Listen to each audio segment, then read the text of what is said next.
තෙරුවන් සරණයි පින්වත් ඔබ හැම දෙනාටම. සදහවත්නි සමාහිත වූ එකඟ වූ සිතක් උදෙසාත් සත්වයාට පිළිසරණ උදෙසාත් වූ තථාගත ශ්‍රී සද්ධර්මය සංනිවේදනය කරන මේ පින්වත් හෝරාවේ මේ දේශනාව පැවැත්වීමට දම් සභා මණ්ඩපයට වැඩම කොට වදාළ පූජනීය කෝරළයාගම සරණතිස්ස ස්වාමින් වහන්සේ අපි සාදුනාද පවත්වමින් පිළිගනිමු. සාදු සාදු සාදු. ගල්කිස්සේ පදිංචි හෙල්ඩා වෙදගේ මහත්මිය හා පවුලේ පින්වත් පිරිස අද දේශනාවේ දායකත්වය ධර්මයෙන් කටයුතු කරනවා. නමෝ තස්ස භගවතු අරහතු සබ්බ ධම්මේසු අප්පටිහත ඥානචාරස්ස දස බලධරස්ස චතු වේසාරජ්‍ය විසරදස්ස සබ්බ සත්තුත්තමස්ස ධම්මිස්ස රස්ස ධම්ම රාජස්ස ධම්මස්සාමිස්ස තථාගතස්ස සබ්බඤුනෝ සම්මා සම්බුද්දස්ස නමෝ තස්ස භගවතු අරහතු සබ්බ ධම්මේසු අප්පටිහත ඥානචාරස්ස දස බලධරස්ස චතු වේසාරජ්‍ය විසරදස්ස සබ්බ සත්තුත්තමස්ස ධම්මිස්ස රස්ස ධම්ම රාජස්ස ධම්මස්සාමිස්ස තථාගතස්ස සබ්බඤුනෝ සම්මා සම්බුද්දස්ස නමෝ තස්ස භගවතු අරහතු සබ්බ ධම්මේසු අප්පටිහත ඥානචාරස්ස දස බලධරස්ස චතු වේසාරජ්‍ය විසරදස්ස සබ්බ සත්තුත්තමස්ස ධම්මිස්ස රස්ස ධම්ම රාජස්ස ධම්මස්සාමිස්ස තථාගතස්ස සබ්බඤුනෝ සම්මා සම්බුද්දස්ස.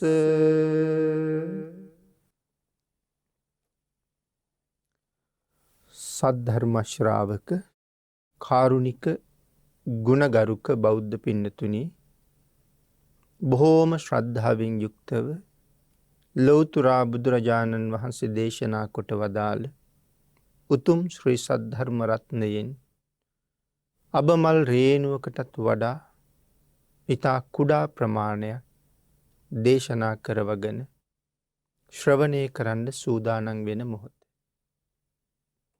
අපේ බුදුරජාණන් වහන්සේ දේශනා කොට වදාලා ධර්ම ශ්‍රවණය කරන සත්පුරුෂ දායක පින්වත් පිරිස ධර්ම ශ්‍රවණය කරනකොට මහත් වූ බලාපොරොත්තුවක් පෙරදරි කරගෙනම ධර්ම ශ්‍රවණය කරන එක ඊටාම වටින බව. ඒ බලාපොරොත්තුව තමයි මේ ධර්ම දේශනාව ශ්‍රවණය කරන අතරතුරදීම මාගේ පංච නීවරණ ධර්මයන් යටපත් වේවා. සප්ත බෝධ්‍යාංග ආදී ධර්මයන් වැඩි දියුණු වේවා. මේ දේශනාව අතරතුරදීම මට උතුම් මාර්ගයක් ඵලයක් අවබෝධ වේවා කියන සිතින් යුක්තවම ධර්ම ශ්‍රවණය කරන එක. ඒ ප්‍රාර්ථනාව මුදුන්පත් කර ගැනීම වෙනුවෙන් අපි මනාව ධර්ම ශ්‍රවණය කරමු. පින්නතුනි, අදත් ධර්ම දේශනාවේ මාතෘකාව හැටියට අපි යොදාගෙන සාකච්ඡා කරන්නේ මජ්ක්‍ධිම නිකායේ සඳහන් වන විතක්ක සණ්ඨාන කියන සූත්‍ර දේශනාවෙන් තවත් කරුණු කීපයක්. මේ උතුම් සූත්‍ර දේශනාව මුල් කරගෙන ධර්ම දේශනා දෙකක් මේ වෙනකොට සිද්ධ කරලා තියෙනවා. අද ඒ සූත්‍රය මුල් කරගත්ත තුන්වෙනි ධර්ම දේශනාව තමයි මේ සිදු කරන්න සූදානම් වෙන්නේ. භාවනාව දියුණු කරගන්න බලාපොරොත්තු වෙන භාවනාව සිදු කරමින් කුසල් රැස් කරගන්න භික්ෂූන් වහන්සේලාට ශ්‍රාවක පිරිසට මහත් වූ උපකාරයක් මේ සූත්‍ර දේශනාව තුළ භාග්‍යතුන් වහන්සේ කරලා තියෙනවා. භාවනා කරන වෙලාවට සිතේ උපදින අකුසල චෛතසිකයන් යටපත් කරන්නේ කොහොමද කියන කාරණාව තමයි මේ සූත්‍රයෙන් පැහැදිලි කරන්නේ. පින්නතුනි, භාවනා නොකරන අපිටත් හිතේ උපදින අකුසල චෛතසික ධර්මයන් යටපත් කරන්න මැඩගන්න මේ උපදේශයන් බොහොම වටිනවා. පහුගිය ධර්මදේශනාව අපි නිමා කරන්න යෙදුනේ මෝහය නැති කිරීම සඳහා. භාග්‍යතුන් වහන්සේ දේශනා කරපු කරුණු 5 අන්තිමට සිහිපත් කරමි. අපි එතන ඉඳලා අද ධර්ම දේශනාව ආරම්භ කරමු. නැවත සිහිපත් කිරීමක් කළොත් මෝහය නැති කරන්න මෙනෙහි කරන්න කියලා දේශනා කළ කරුණු 5 මොනවද කියලා. පළවෙනි එක තමයි ගරු කටයුතු භික්ෂූන් වහන්සේ නමක් ළඟ වාසය කරන එක. දෙවැනි එක පාඩම් කිරීම හා කටපාඩම් දීම. තුන්වෙනි එක තමයි උගත් දේ නැවත නැවත ප්‍රශ්න කරලා නිරවුල් කරගෙන විසඳා ගැනීම. හතරවෙනි කාරණාව කාලයෙන් කාලයට සකසලා ගෞරව පූර්වකව මනාව සද්ධර්ම ශ්‍රවණය කිරීම. අවසාන කාරණාව ස්ථාන අස්ථාන පිළිබඳව විනිශ්චය. මේ තැනදී මේ දේවල් කළ යුත්තේ මේ විදිහටයි. මේ දේවල් මෙතන කරන්න සුදුසුයි. මේ දේවල් මෙතන නුසුදුසුයි කියන කාරණාව මනාව දැන අවබෝධ කරගෙන කටයුතු කිරීම. මේ තමයි මෝහය යටපත් කරන්න දේශනා කරපු කරුණු 5. මේ පිළිබඳව විස්තර අපි දෙවැනි ධර්ම දේශනාවෙන් සාකච්ඡා කරන්න යෙදුණා. අපි අද ධර්ම දේශනාව ආරම්භ කරන්නේ එතන ඉඳලා. පින්නතුනි, අපේ බුදුරජාණන් වහන්සේ ඒ කරුණු වලට අමතරව 38ක් වූ අරමුණු විශේෂයෙන් මේ අකුසල චෛතසික ධර්මයන් ප්‍රහීණය කරන්න හේතු වෙනවා කියලා දේශනා කොට වදාලා. නැත්නම් මේ 38ක් වූ අරමුණු වඩනකොට මේ අකුසල චෛතසික ධර්මයන් ක්‍රමානුකූලව ප්‍රහීණය වෙනවා කියලා දේශනා කළා. එතකොට මේ 38ක් වූ අරමුණු කියලා කියන්නේ සමත කර්මස්ථාන 38 පිළිබඳවයි මෙතන සඳහන් කරන්නේ. අපි ඒක පැහැදිලි කළා. විසුද්ධි මාර්ගයේ එහෙම කරුණු දක්වනකොට කර්මස්ථාන 40ක් පැහැදිලි කරනවා. නමුත් මේ සූත්‍ර දේශනාවේ අට කතාවේ අරමුණු 38ක් කියලා ඒ කාරණාව පැහැදිලි කරලා තියෙනවා. නමුත් අරමුණු 40ක් කියලා කීවත් 38ක් කියලා කීවත් වැරදි නැති බව සිහිපත් කරන්න ඕනේ. එතකොට මේ කර්මස්ථාන 38 නැත්නම් ඒයින් කීපයක් නැත්නම් එකක් දෙකක් ප්‍රගුණ කරනකොට යම් කෙනෙක් මේ අකුසල ධර්ම ප්‍රහීණය කරගන්නත් පුළුවන් කියලා සඳහන් කරලා තියෙනවා. නමුත් මේ දක්වපු කරුණු කෙලින්ම රාගයට, ද්වේෂයට, මෝහයට විරුද්ධ නිසයි මේ තරම් පැහැදිලි කළේ. මුල් දේශනාවල් වල ඒ කරුණු ඒ තරම් පැහැදිලි කළේ මේ රාගය, ද්වේෂය, මෝහය කියන අකුසල චෛතසික ධර්මයන්ට කෙලින්ම විරුද්ධ නිසා. ඒ කාරණාව මනාව උදාහරණයක් මගින් පැහැදිලි කරලා තියලා තියෙනවා. පින්නතුනි, මේ ගින්නක් ඇවුලුනහම ඒ ගින්න නිමණ්ඩ අපිට ක්‍රම කීපයක් පාවිච්චි කරන්න පුළුවන්.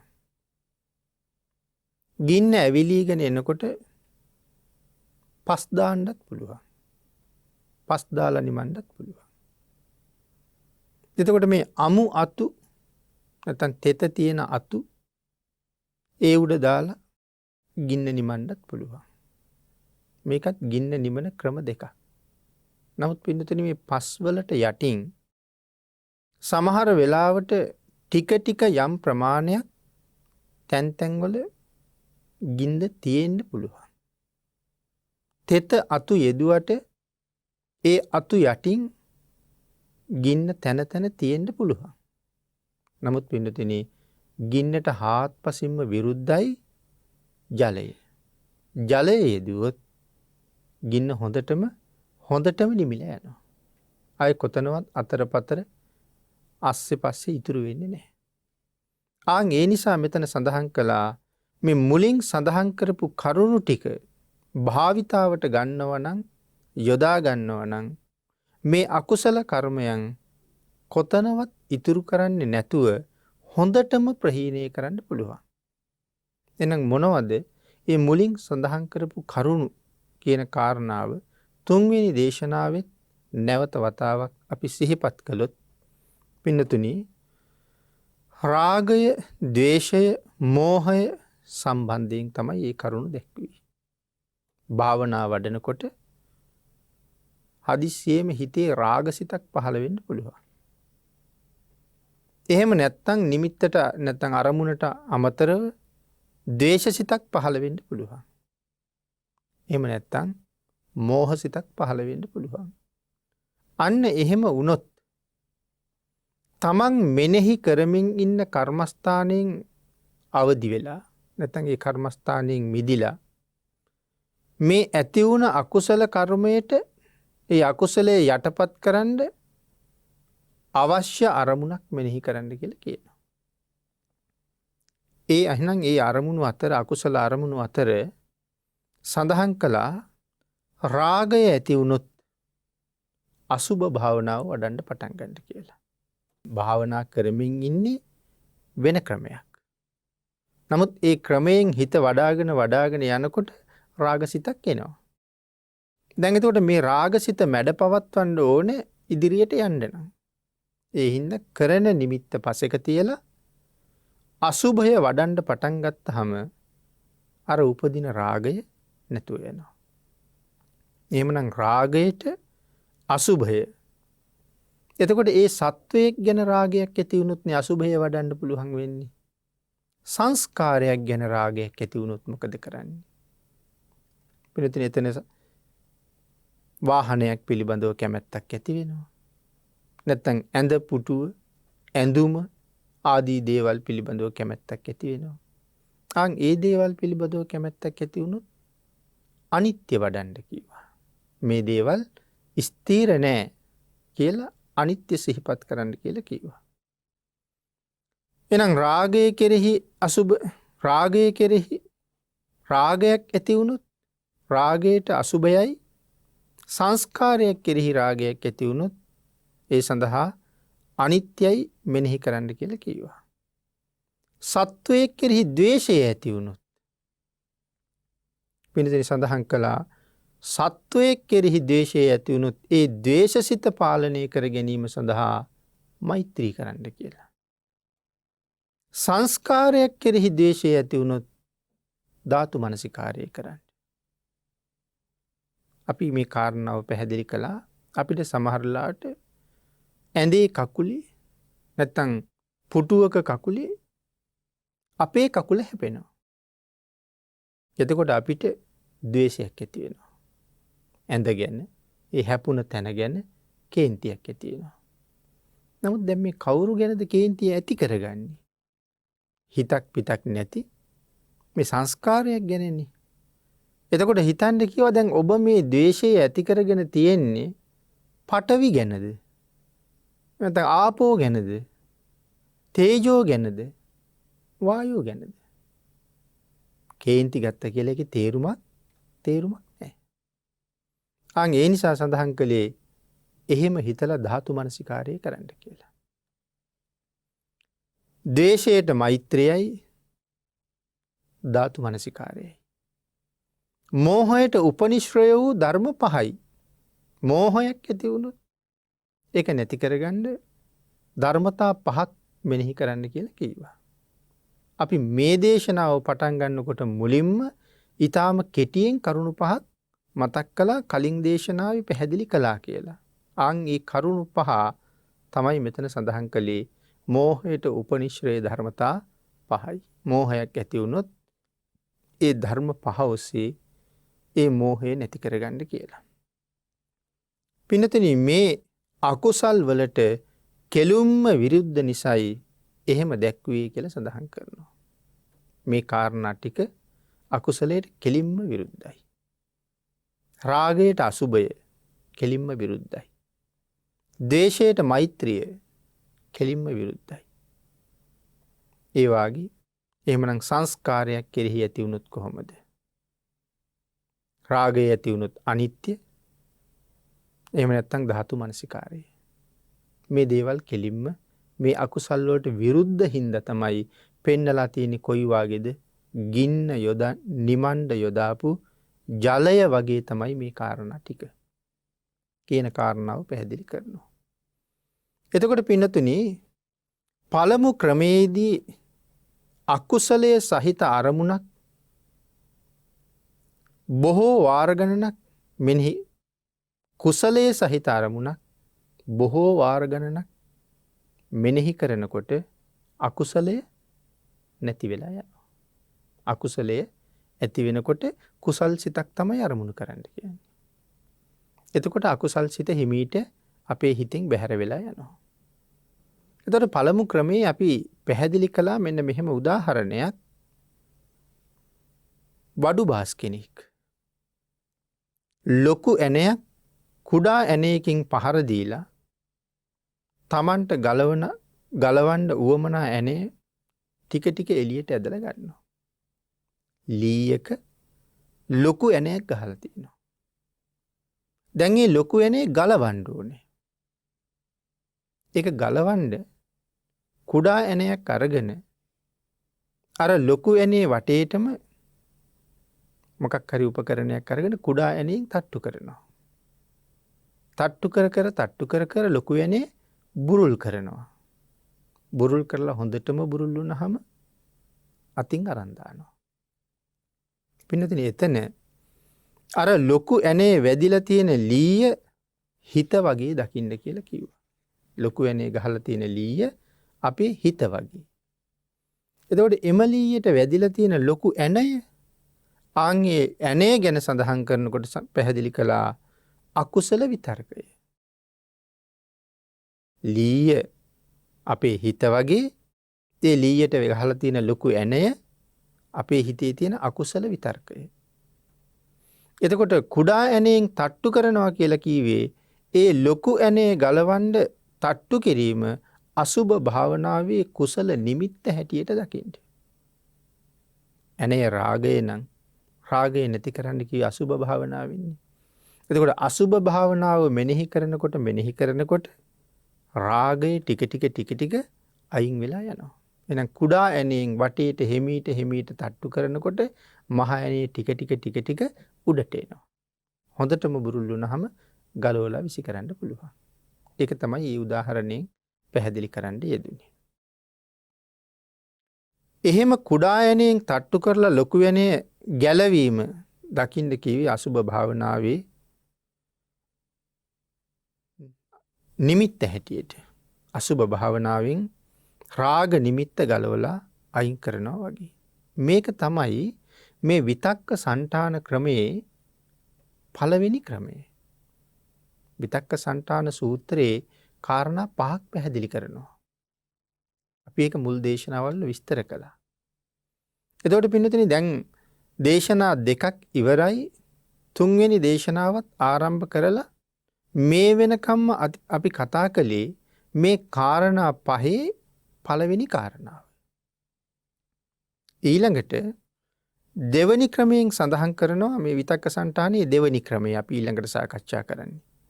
සඳහන් කරන්නේ ඡන්දය, ද්වේෂය, මෝහය භාවනා කරන වෙලාවට හෝ විවේකීව ඉන්න වෙලාවට අපේ හිතේ පහළ වෙනවා නම් ඡන්දය කියලා කිව්වෙ මොකේටද?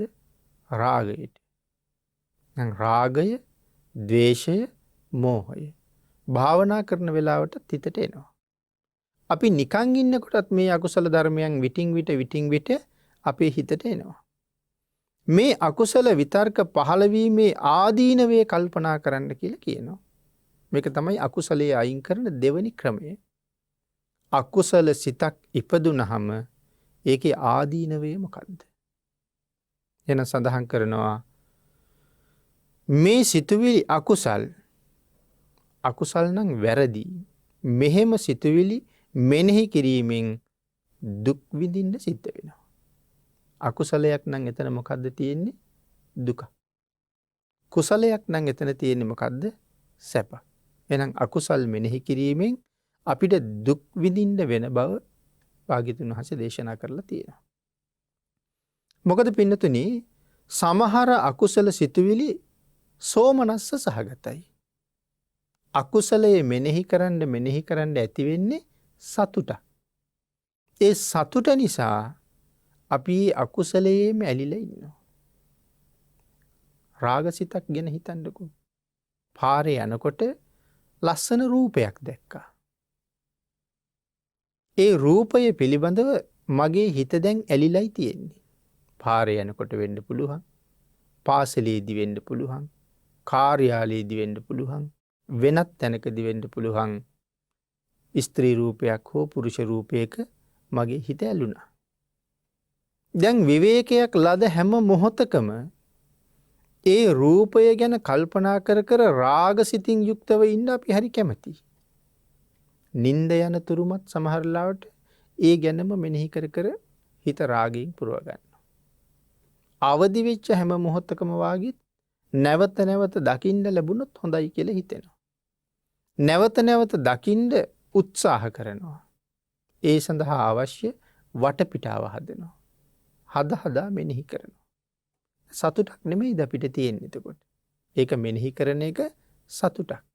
ඒකයි කියේ සෝමනස්ස සහගතයි. සතුටින්ම කරනවා. නමුත් සතුටු සිතින් යුක්තව කල්පනා කළාට විපාකය කොහොමද? දුක් සහිතයි.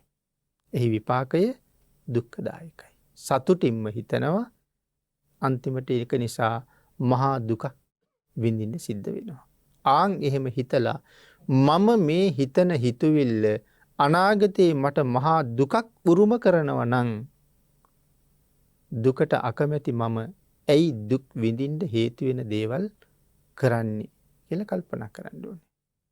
අපේ ව්‍යාපාරයක් පින්නතුනේ අපි කරන යම් පොඩි වැරද්දක් නිසා ක්‍රමානුකූලව ව්‍යාපාරයේ දුර්වල වෙනවා නම් අපි කරන පොඩි වරදක් නිසා අපේ ව්‍යාපාරයේ දියුණු වීම සඳහා සම්බන්ධ වෙන අනික් අය දවසින් දවස අපින් මග හැරෙනවා නම් අත්හැරලා දානවා නම් එන්නේ නැතුව යනවා නම් පාරිභෝගිකයාගේ සහයෝගය අපිට ලැබෙන්නේ නැතුව යනවා නම් අපි මේ වැරද්ද කරන එකේ තේරුමක් නෑ. අපි කැමති ඒ අය ගෙන්නගෙන දවසින් දවස ව්‍යාපාරේ දියුණු වෙනවට.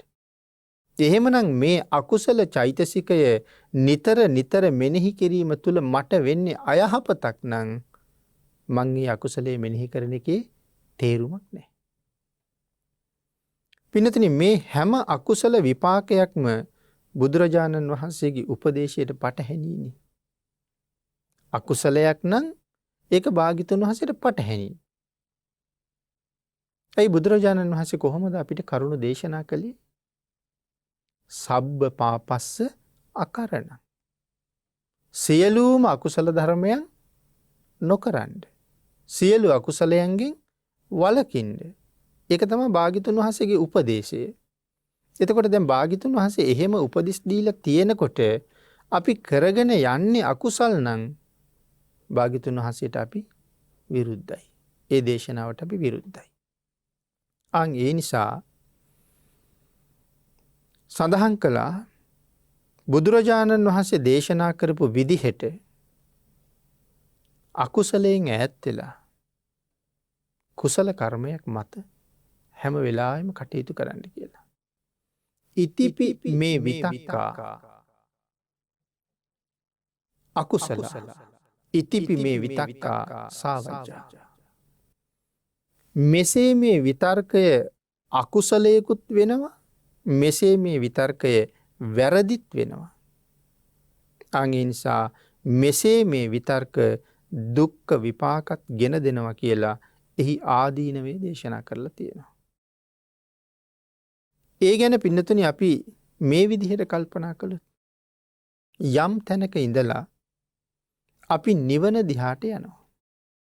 තැනක ඉඳලා අපි නිවන පැත්තට ඇවිදගෙන යනවා. කුසලස්ස උපසම්පදා කියන මට්ටමින් තමයි අපි මේ නිවන පැත්තට ඇවිදගෙන යන්නේ. සබ්බ පාපස්ස අකරණං කුසලස්ස උපසම්පදා. පාපයන්ගෙන් වැළකීලා ඉන්න හැම මොහොතකම අපි යන්නේ කොහාටද? නිවන පැත්තට. නමුත් කුසල ධර්මයන් අත්හැරලා අකුසල ධර්ම මත යෙදෙනවා කියලා කියන්නේ අපි නිවන පැත්තට යන එක නතර කරලා ඊළඟට කොහාටද යන්නේ? ඊළඟට යන්නේ නිරය පැත්තට. අකුසලයෙන් වැළකීලා ඉන්න හැම මොහොතක්ම නිවන පැත්තට යනවා. අකුසල් සහිතව ඉන්න හැම මොහොතකම නිරය පැත්තට යනවා. අන්න ඒ නිසා මේ අකුසල සිත් අපේ සිතේ වැඩෙන්න ඉඩ හැරියහම අපි නිවන දිහාට ගමන් කරන එක අතහැරලා සතර අපාය පැත්තට යනවා. එහෙනම් අකුසලයක් හිතට එන හැම මොහොතකම බයක් ඇති කරගන්න ඕනේ. මොකද මම නිරයට කැමති නැති කෙනෙක්. එහෙනම් මේ නිරයට යන හේතුවක් තමයි එළඹිලා තියෙන්නේ. ඒ නිසා ඒකෙන් වළකින්න ඕනේ. මැරෙන්න අපි හැමෝම අකමැතියි. නමුත් මේ අනුභව කරනදී, මේ බීමට ගන්නදී, මේ ඇඟේ ගල්වනදී මාගේ මරණය ඉක්මන් කරවනවා නම් අපි ඒ දේ කරන්න යෙදෙන්නේ නැහැ. ජීවිතය ගැන අඳුරගත්ත කෙනෙක්. මිනිස්සු එහෙම දේවල් කරනවා ඒ ජීවිතයේ වටිනාකම දන්නේ නැති නිසා. මනුස්ස ජීවිතය ඊටාම දුර්ලභයි. ඒ පරම දුර්ලභ ජීවිතය පිළිබඳව දන්න කෙනෙක් ජීවිතේ නැති කරගන්න නෙමෙයි උත්සාහ කරන්නේ. තව පුළුවන් තරම් මේ ජීවිතේ පරිස්සම් කරගන්න. ඒ පරිස්සම් කරගන්න උත්සාහ කරන්නේ මේ ලෝකේ තව හුඟ කාලයක් ඉන්න ඕන නිසාම නෙමෙයි. මේ ලෝකේ ජීවත් වෙනකොටත් එන්න බොහෝ දුක් තියෙන බව දන්නවා. නමුත් පින්නතුනි මීට වඩා සුගතියකට යන්න බොහෝ කුසල් රැස් කරගන්න මේ ආත්ම භාවයේ මට හරි වටිනවනේ. ලෙඩෙක් වෙලා දීර්ඝ කාලයක් ජීවත් වෙන්න වුණොත් මට කුසල් කරන්න හම්බ වෙන්නේ නැහැ. ඒ නිසා ලෙඩ නොවි නිරෝගීව හිටියොත් බොහෝ කුසල් රැස් කරන්න පුළුවන් නිසා ඔහු ඒ වාගේ ලෙඩ වෙන දේවල් කරන්නේ. ඒ නිසා ඒ වගේ තමයි නිරය පැත්තට යනවනම් අකුසල විතර්ක හිතේ නැගෙනකොට ඒ අකුසල විතර්කයේ කෙරෙහි බයක් ඇති කරගන්නවා. අකුසල විතර්කයේ වහාම මැඩ පවත්වන්න ඕනේ කියලා හිතනවා. පින්නතින අපේ බුදුරජාණන් වහන්සේ තමන් වහන්සේගේ ශ්‍රාවකයෙක් හැටියට යම් කෙනෙක් ගැන සලකනවා නම් එහෙම නැත්නම් අපි හිතාගෙන ඉන්නේ අපි බුදුරජාණන් වහන්සේගේ ශ්‍රාවකයෝ කියලානේ. භික්ෂු භික්ෂුණී උපාසක උපාසිකා සිව්වණක් පිරිසක් ඉන්නවා.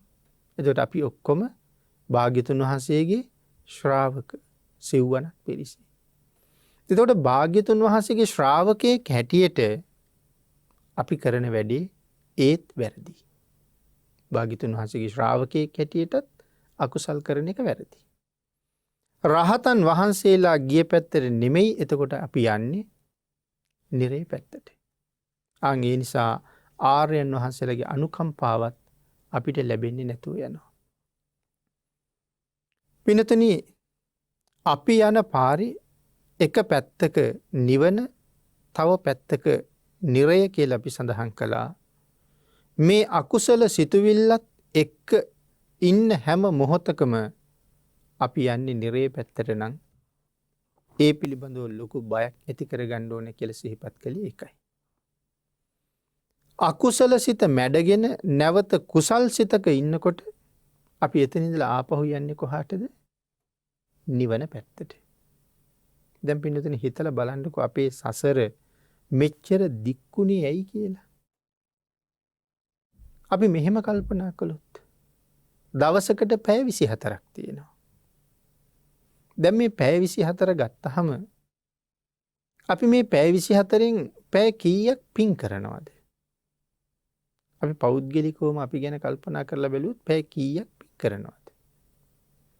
එතකොට කුසල් නොකරන හැම මොහොතකම එක්ක රාගය නැත්තම් ද්වේෂය එහෙම නැත්තම් මෝහය තියෙන්නේ. සමහර වෙලාවට කෙනෙක් පැය 2ක් විතර බණ අහනවා වෙන්න පුළුවන්. ඒකත් බණ අහන්න ඕනේ. බණ ඇහිලා හරියන්නේ නැහැ.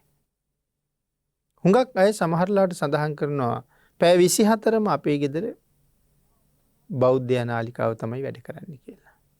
ඒ කියන්නේ පැය 24ම බණ අහනවා කියන කතාවයි කියන්න හදන්නේ. නමුත් පැය 24ම බෞද්ධ මාධ්‍ය වැඩ කරනවා ගෙදර. අපි වැඩ කරනවා. ධර්මදේශනත් ප්‍රචාරය වෙනවා. විටින් විට ඇහෙනවා. අහනව නෙමෙයි. බණ ඇහෙනවා. බණ ඇහෙනවයි බණ අහනවයි කියලා කියන්නේ දෙකක්. මනාව භාග්‍යතුන් වහන්සේ දේශනා කරපු විදිහට බණ ඇහුවොත් තමයි ධර්ම ශ්‍රවණානිසංසය ලැබෙන්නේ. එහෙමනම් අපි පැය 2ක් බණ ඇහුවොත් තවත් පැය භාගයක් විතර බුද්ධ වන්දනාවට වාගේ යොදාගත්තොත් තවත් පැය භාගයක් විතර ඒ සඳහා සූදානම් වුණොත් මල් නෙලනවා, පහන් පිරිසිදු කරනවා, ආසන පිරිසිදු කරනවා, අමදිනවා, මේ දේවල් කරගෙන පැයක් විතර යොදා ගන්නවා බුද්ධ වන්දනාවට. ඒතකොට පැය 2ක් බණ ඇහුවා, පැයක් බුදුන් වැඳා. තව පැය 21ක් තියෙනවා. ඒ පැය 21න් අපි කියමු අපි පැය 8ක් නිදාගත්තා කියලා. තවත් තියෙනවා පැය 13ක් විතර. එතකොට ඒ පැය 10 ඉතුරු කාලය තුල අපි කොච්චර අකුසල් කරන්නද? එහෙනම් ඒ මුළු කාලෙම අකුසල් තමයි කරලා තියෙන්නේ. එතකොට නිරේ පැත්තට දීර්ඝ කාලයක් ගමන් කරලා නිවන පැත්තට පැය 3ක් විතර ගමන් කරලා. ඉතින් අර නිදාගෙන හිටපු කාලෙත් කුසල චෛතසිකයක් නැති නිසා ඒකත් નિરර්ථකව නිරේ පැත්තටම හැරිච්ච කාලයක් කියලා තමයි හිතන්න වෙන්නේ. එතකොට පැය 24න් පැය 3ක් පින් කරලා පැය 21ක් අකුසලයක් එක්ක ඉඳලා මේ නිවනට යන්න පුළුවන් වෙයිද කියලා හිතන්න ඕනේ. අන්න ඒක තමයි මේ සංසාරේ මෙච්චර දීර්ඝ වෙලා තියෙන්නේ. කුසලයේ අකුසලයට වඩා හුඟක් බලවත්. ඒ නිසා අපට සංසාරේ යම් සුවයක් තියෙනවා. නමුත් පින්නතිනි නිකං ගත කරන හැම මොහොතකමත් අකුසල චෛතසිකයට ඉඩ නොදෙන්න උත්සාහ කරනවා නම් ඒක ලොකු ජයග්‍රහණයක් කියන කාරණාව සිහිපත් කරන්න ඕනේ. පින්නතුනි මෙහෙම දේශනා කරලා තියෙන්නේ මේ රාගය, ද්වේෂය, මෝහය සහිත අකුසල සිත්වල ආදීනවේ මෙනෙහි කරගන්නයි. නිවන් මගේ ආපහු යනවට වඩා නිවන් මගේ ඉස්සරහට යන එක තමයි වටින්නේ. අන්න ඒ නිසා මේ කරුණ මේ විදිහට සඳහන් කරලා තියෙනවා. කාම සිතුවිලි සමග කාම මිත්‍යාචාර පැත්තට යම් කෙනෙක් ගමන් කළොත් කාම සිතුවිල්ලක් එළඹෙනවා. ඒක දියුණු වෙලා අන්තිමට ඒක කාම මිත්‍යාචාරයේ පැත්තටම ගමන් කරනවා. සිතුවිල්ලත් සතුටුයි. මිත්‍යාචාරයේ හැසිරෙන වෙලාවත් සතුටුයි. නමුත් අති දීර්ඝ කාලයක් ලෝකුඹු ආදී නිරයවල් වල දුක් විඳින්න සිද්ධ වෙනවා. තවත් බොහෝ නිරයවල් වල මේ අකුසල කර්මය නිසා නැවත නැවත පැහෙන්න සිද්ධ වෙනවා.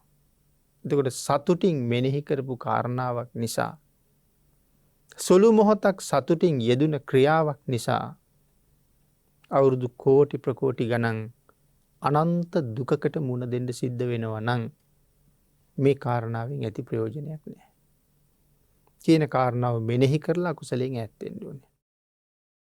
ද්වේෂයේ සහිත වුණොත් පිනතින මහා අකුසල් කන්දරාවක් රැස් වෙනවනේ. මේ සූත්‍රයේ මුල ඉඳලා අපි ඒ ගැන කරුණු සාකච්ඡා කළා.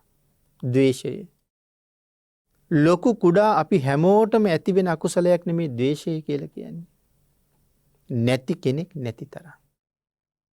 හිත හොඳට දියුණු කරගත්ත කෙනෙක්, මෛත්‍රිය හොඳට ප්‍රගුණ කරගත්ත කෙනෙක් ද්වේෂයෙන් මැගෑරුණා මිසක් 99% තරම්ම ද්වේෂයේ උපදින අය. නමුත් ඒක බලවත් සහ භයානක අකුසල කර්මයක්. සමහර කෙනෙක් සසර සුවය බලාපොරොත්තු වෙනවා නම් නිවන් දකින්නතුරු ප්‍රියමනාපව උපදින්න බලාපොරොත්තු වෙනවා නම් තමන්ගේ ඉන්ද්‍රියන් ප්‍රසන්නව උපදිනවට කැමති නම් ඒ අය මුලින්ම කළ යුත්තේ මොකද්ද? ද්වේෂයෙන් ඈත් වෙන එක. මල්ලිකෝවාද සූත්‍රයේ භාග්‍යතුන් වහන්සේ මේ කාරණාව හරි අපූර්වට පැහැදිලි කරලා තියෙනවා. යම් කෙනෙක් ලස්සන වෙලා උපදින්න ඕන නම් මොකද්ද ප්‍රගුණ කරලා තියෙන්න ඕනේ? මෛත්‍රිය.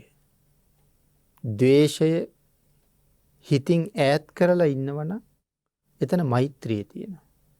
යමෙක් තුළ මෛත්‍රිය තියෙනවා නම් ඔහු ඊළඟට උපදිනකොටත් ඉතා ප්‍රසන්නව උපදිනවා.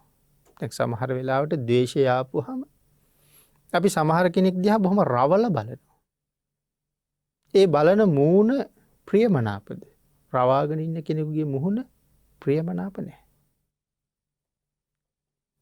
එහෙමනම් ඒ රවල බැලීම නිසා සමහරට සංසාරේ අපිට ආය උපදින ආත්මවල හම්බ වෙන්නේ රතු පාට ඇස්. එහෙම නැත්නම් බොර පාට ඇස්. දැන් සමහර කෙනෙකුගේ ඇස් දිහා බලලා අපි කියනවා නිල් පාටයි හරි දීප්තිමත් කියලා. නමුත් සමහර කෙනෙකුට තියෙන්නේ බොර පාට ඇස් දෙකක්. නැත්නම් රතු පාට ඇස් දෙකක්. ඒ ඇස් ප්‍රියමනාප නැහැ. ඒ සසර රවල බලාපු නිසා විපාක දෙන එක පැත්තක්. ඉතින් රවල බලනකොට මුහුණ කළු වෙනවා. සමහරට නහරවල් ඉලිප් වෙනවා. අප්‍රසන්න පෙනුමක් එනවා. දකින්න අකමැති අනික් කෙනා. යමෙක් අරමුණු කරලා රැව්වනම් ඒ දැකපු පුජ්‍යලයා වහාම බිම් බලා ගන්නවා. නැත්නම් අහක බලා ගන්නවා. අප්‍රසන්නයි. එහෙමනම් මේ ද්වේෂයේ සහිත අකුසල කර්මය නිසා මට ඊළඟට හම්බ වෙන මුහුණත් ඒ වගේම අප්‍රසන්න මුහුණක්. අනික් අය දකින්න අකමැති මුහුණක් තමයි සමහරලාට හම්බ වෙන්නේ. පින්නතුනි එහෙම වුණාම අපට එතනින් එහාට ලස්සනකුත් නැහැ. නැවත නැවත දුකට භාජනය වෙනවා. අපි කලිනුත් දේශනාවේ මතක් කළා ද්වේෂ සහිතව මැරුණොත් එහෙම සතර අපායෙ උපදිනවා. යකෙක් වෙන්න පුළුවන්. විස සහිත සතෙක් වෙන්න පුළුවන්.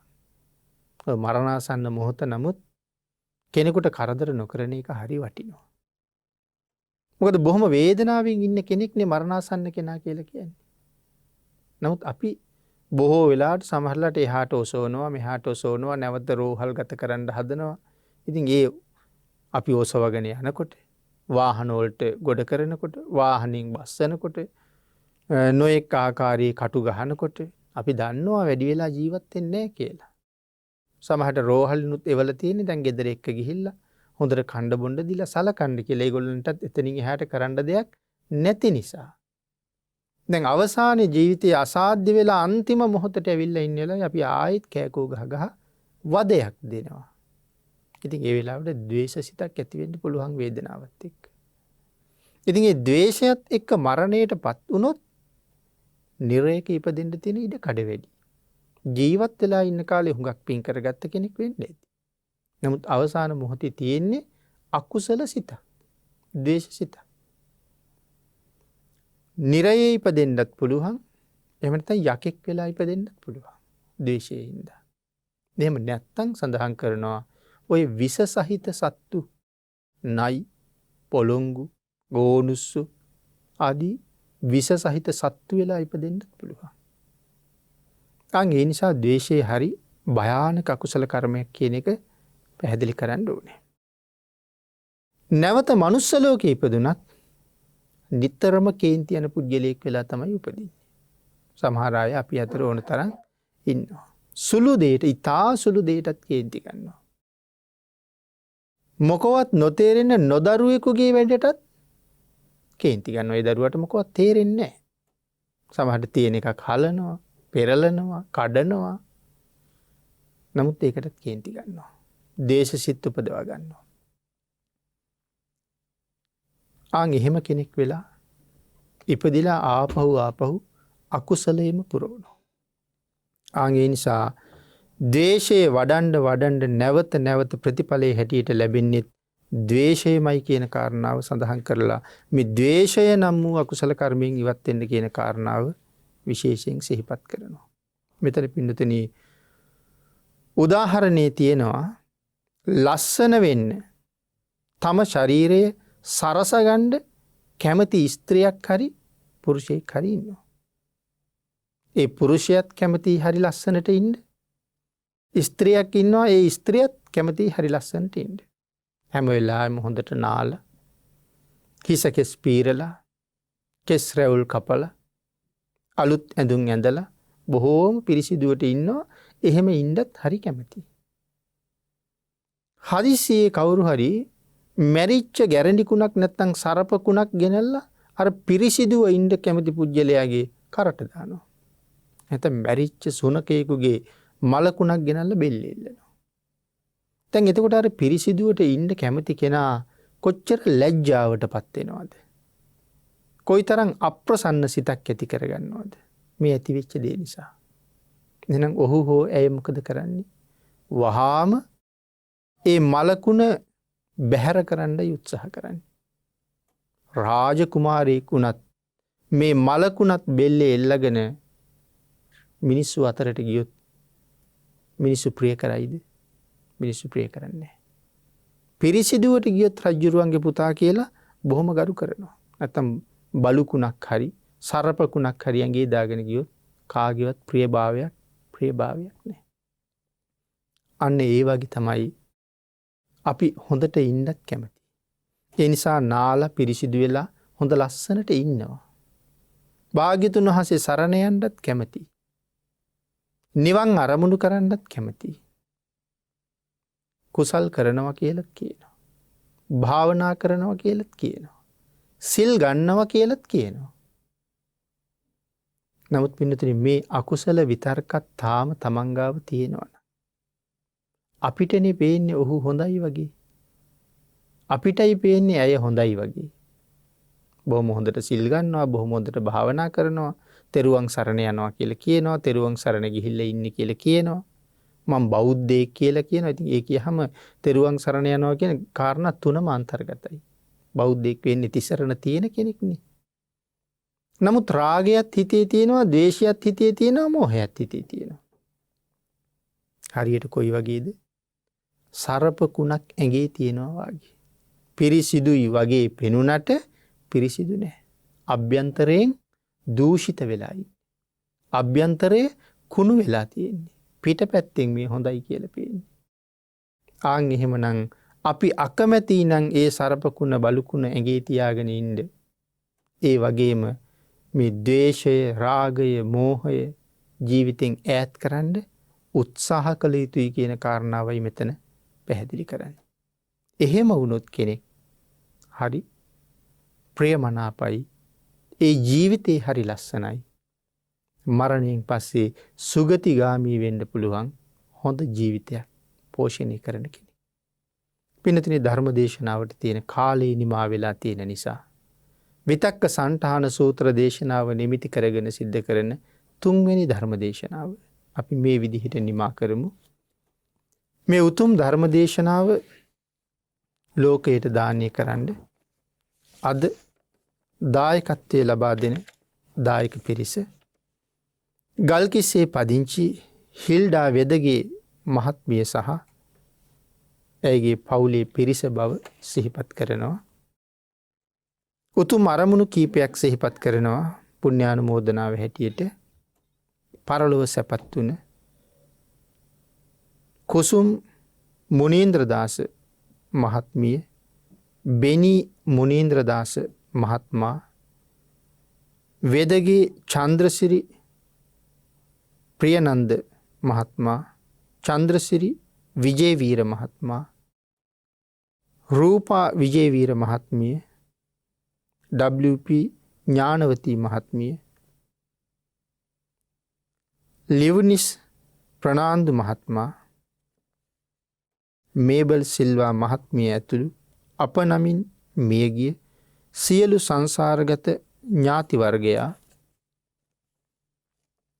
මේ පින අනුමෝදන්ව ඔවුන්ගේ භවගාමී ජීවිත සැපවත් කරගනිත්වා ප්‍රාර්ථනා කරන බෝධියෙන් සැප සහිත ප්‍රතිපදාවෙන් අමා මහ නිවනින් සැනසීම උදා කරගනිත්වා කියලා පින් අනුමෝදන් කරනවා. ධර්ම දේශකයන් වහන්සේද දේශකයන්න් වහන්සේගේ දෙමව්පියන්ද ධර්ම ශ්‍රවණය කළ ලෝවැසියන්ද ධර්ම දානය කළ අපද අපගේ මෑණියන්ද නිවන් දකිනාතුරුම ධර්මයේ ඇසෙන ධර්මයේ කතා කරන සුගතියකම ඉපිදිය සුඛදායක ප්‍රතිපදාවෙන් අමා මහ නිවනින් සැනසීම ලබන්න මේ කුසල් අපට හේතු වාසනා වේවා කියලා ප්‍රාර්ථනා කරමින් සියලු ලෝවැසි සත්වයෝම සුවපත් වේවා කියලා ආශිර්වාද කරනවා. හිල්ඩා වෙදගේ මහත්මිය ඇතුළු පවුලේ පිරිස පින් අනුමෝදන් කළ සියලුම ඥාතීන්ට පින් අනුමෝදන් වේවා. ආශිර්වාද කළ අප ඇතුළු සියලු දෙනාටම රත්නත්‍රේ ආශිර්වාදයෙන් නිදුක් නිරෝගී භාවයේ චිරජීවනයේ ලැබේවා. අපි විසින් රැස් කරගත්ත උතුම් ධර්ම දානමය කුසලයක් මේ පින්නතුන්ට අඩු නැතුව අනුමෝදන් වේවා. ඔබ අප සියලු දෙනාටම ඊ타ම ඉක්මන් භවයක ඊ타මත්ම කෙටි කාලයකින් සැප සහිත ප්‍රතිපදාවකින් උතුම් චතුරාර්ය සත්‍ය ධර්මය අවබෝධ කරගෙන සසර දුක් ගිනි නිවා ගන්න මේ කුසල ධර්මය හේතු වාසනා වේවා කියලා ප්‍රාර්ථනා කරමු. ආකාසට්ඨා ච බුම්මට්ඨා දේවා නාග මහිද්దికා පුඤ්ඤන්තං අනුමෝදිත්වා චිරං රක්ඛන්තු ලෝක සාසනං දේවෝ වස්සතු කාලේන සස්ය සම්පatti හෝතු ච පීතෝ භවතු ලෝකෝ ච රාජා භවතු ධම්මිකෝ.